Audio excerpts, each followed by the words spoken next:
এই স্বপ্ননীড় ভেঙে দেওয়া হবে। শুধু স্বপ্ননীড় নয়, এরকম আরো অনেক বাড়ি ভাঙা পড়বে। কারণ সামনে ওই যে দেখছেন রেলের থাম, এই পথে রেল লাইন হবে। এই ছবি দক্ষিণ দিনাজপুর জেলার বালুরঘাট হিলি অঞ্চলে। হিলি সীমান্ত বন্দরের পাশেই তৈরি হবে হিলি রেল স্টেশন।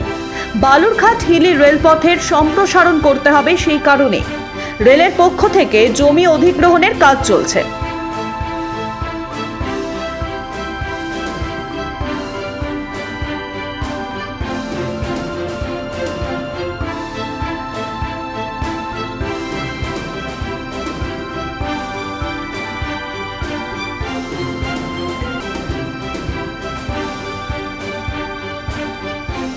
দক্ষিণ দিনাজপুর জেলার বালুরঘাট হিলি রেল প্রকল্পের প্রস্তাবিত রেল লাইন এখানেই আত্রেই নদী পেরিয়ে বালুরঘাট শহরে ঢুকে ভাটপাড়া গ্রাম পঞ্চায়েতের ওপর দিয়ে ঢুকবে হিলি ব্লকে। বালুরঘাট পৌরসভা লাগোয়া ভাটপাড়া গ্রামাঞ্চলে যেদিকে রেল লাইন যাবে, সেখানকার অধিকাংশ বাসিন্দাই এখনো তাদের জমির প্রাপ্য টাকা পর্যন্ত পাননি। অভিযোগ, আমরা টাকা পাচ্ছি না, এলাচ হচ্ছে, কত করে রেট দিচ্ছে সেটাও অন্ধকারে রেখেছে, বলছে না। আমরা 3-4 বার অফিসে গেছি কালেক্টরিতে, তারা একই কথা, সময় লাগবে সময় লাগবে। আমরা যে কত সময় লাগবে, তারপরে বলছে সময় লাগবে। এবার ডেট দিচ্ছে যে এই ডেটের মধ্যে টাকা দিয়ে দেবো, সেই ডেটে যাচ্ছি, না হবে না, এখন হবে না, আবার সময় লাগবে। আবার বলছে যে কত ডেটে, যদি বলে যে 20 তারিখে 1 মাস পরে আসো, 1 মাস পরে যাচ্ছি, তখনই বলছে আরও দেরি আছে। এইভাবে টালবাহানা করছে। এদিকে আপনাদেরকে ধরুন কতগুলো পরিবারকে জায়গা ছাড়তে হচ্ছে, যাদের মোটামুটি 100 পরিবার আছে, তাদেরকে নতুন করে তো বসতি স্থাপন করতে হবে, তাহলে তাদের তো আবার নতুন জমি লাগবে। এই যে আপনি যে দাম পাবেন আর যে দাম দিয়ে জমিটা কিনবেন, তার মধ্যে কি ফারাক দাঁড়াচ্ছে?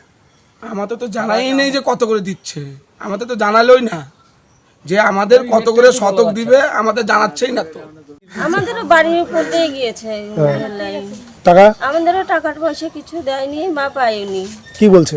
এই যে যেরকম ওনা বলছে সেরকম এখানেও বলছে, আমাদেরকেও এরকমই বলছে। মানে কবে দেবে কোনো ঠিক নাই। কি চাইছেন আপনারা? আমরা এখন যে জায়গাটা চলে গেছে সেই জায়গার বদলে আমরা টাকা পয়সা যদি পাই তবে তো জায়গাটা আমরা কিনতে পারবো, না হলে তো আমরা জায়গা কিনতে পারবো না। এখান থেকে যখন উঠাই দিবে তখন আমরা কোথায় যাব? বাড়ির উপর থেকে রেল গিয়েছে, রেলের টাকা এখনো পাইনি। কেন? হেডিং হয়েছে 3-4 বার, কিন্তু এখনো শুনলাম কি জুলাই মাসে পয়সা দিবে, কিন্তু এখনো তো পাইনি। জুলাই 5 তারিখ হয়ে গেল, এখনো পাইনি। না না, কি অসুবিধা ছিল? প্রাথমিকভাবে কোনো অসুবিধা ছিল? কোনো কাগজে কোনো অসুবিধা নেই। আপনার পাড়ায় এরকম অনেকজনই আছে? হ্যাঁ, অনেকজনই আছে, মোটামুটি 50-60 বাড়ি হবে। কেন ওরা পাচ্ছে না কেন? সেটা তো বলতে পারলাম না, সেটা সরকারি বলতে পারবে। এমনি ওয়ারিশ সার্টিফিকেট বা ধরুন জমির যে পাট্টা বা জমি পাট্টা পাওয়া জমি, এরকম কোনো সমস্যা আছে? না, এখানে কোনো সমস্যা নেই। এই 18 শতক জমি জন্য কোনো পয়সা পেয়েছেন? না। কি বলছে? কি বলবে, আমরা তো যাই যে ডিএমের কাছে, হ্যাঁ, বলে যে হবে হবে, তোমাদের দেরি হবে, একটু দেরি হবে, আয়ের মধ্যে হবে, 7 তারিখে হবে, 20 তারিখে হবে, 14 তারিখে হবে, এইরকম আমাদের ডেট দিয়ে দেয়, সরাই দেয়। কাগজপত্রে কোনো ভুল রয়েছে বা কিছু? কাগজপত্রে কোনো ভুল নেই, ভুল থাকলে তো ওরা বলতোই যে কাগজ ভুল আছে, সংশোধন করো। সেটা তো বললো না আমাদের। আপনি কেনা জায়গা ছিল নাকি আপনার? আমাদের কেনা জায়গা, রেজিস্ট্রি জায়গা। অথচ জেলা প্রশাসন দাবি করছে আগামী জুলাই মাসের মধ্যে প্রথম পর্যায়ে 1/3 জমি তুলে নেওয়া হবে রেল কর্তৃপক্ষের হাতে, আর দুর্গাপুজোর মধ্যেই 70% জমি রেলের হাতে তুলে দেওয়া যাবে রেলপথ সম্প্রসারণের কাজ শুরু করার জন্য। প্রায় 30% জমি আমরা যারা ল্যান্ড ওনার্স তাদেরকে পেমেন্ট করা হয়ে গেছে, বাদ বাকি কাজ চলছে। আমরা রেলওয়ের সাথে কোঅর্ডিনেট করে এই কাজগুলো করছি।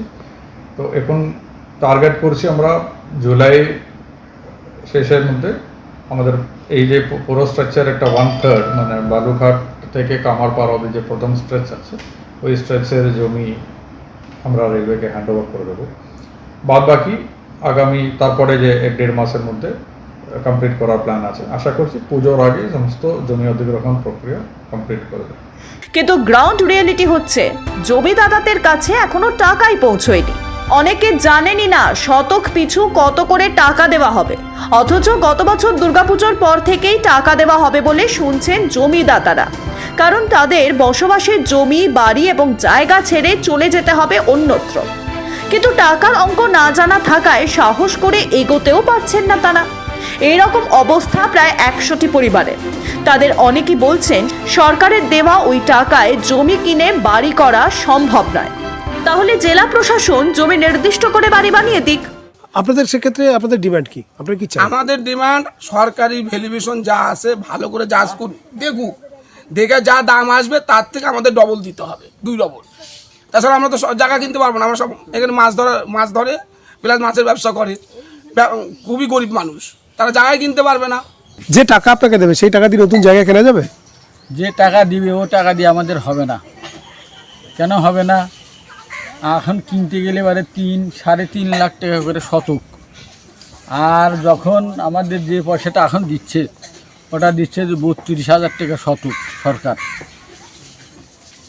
তার মধ্যে ওরা মানে 2% নাকি কত পার্সেন্ট ইয়ে দিচ্ছে। হ্যাঁ, তাতে হবে? তাতে ধরেন 96,000 টাকা পড়তেছে শতক। তাতে আমাদের বাড়ি হবে না।